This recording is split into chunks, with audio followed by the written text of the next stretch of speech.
नमस्कार, आपण देखिए आरंभ करिसेंती कलिंग पल्स। मो ना अपूर्व। शैलबाला कॉलेज को केबे मिलिबो विश्वविद्यालय मान्यता एने छात्री रोकठोक प्रश्न पर आज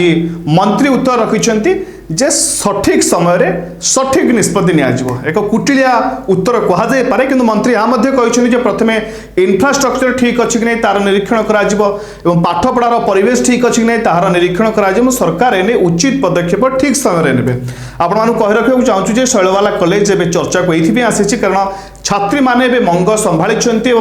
दृढ़तार सहित दाबी करमको विश्वविद्यालय मान्यता दि जाऊ कारण 113 वर्ष कॉलेज इतिहास जहाँकि अनेक छात्री को पाठोई करी राज्य स्तर में आगू को बढ़िबार सुजोग देछि पाठ पढ़ाई कहले अत्युक्ति हम नहीं से माने आज दाबी करमको विश्वविद्यालय मान्यता दि जाऊ। 28 दिन धरी छात्री माने कॉलेज कैंपस परिसर में धारणा बसी प्रतिवाद करते एवं शेष में राजरास्ता को ओह्लाई राजरास्ता को आसवा पर घटना बर्तमान पहुंची मंत्री दृष्टि आकर्षण कर मंत्री पाखे पहुंची एवं गत काली जो चित्र सामना को आसीला कटक बारवाटी विधायिका सोफिया फिरदोस घटनास्थल में पहुंची छात्री सहित आलोचना करते बीजेपी नेता श्रीतम दास कॉलेज परिसर में पहुंची छात्री सहित आलोचना करते प्रतिश्रुति दि जाए यथाशीघ्र विश्वविद्यालय मान्यता मिलिबो किंतु मंत्री कहते सठिक समय रे सठिक निष्पत्ति नियाजिबो। धन्यवाद।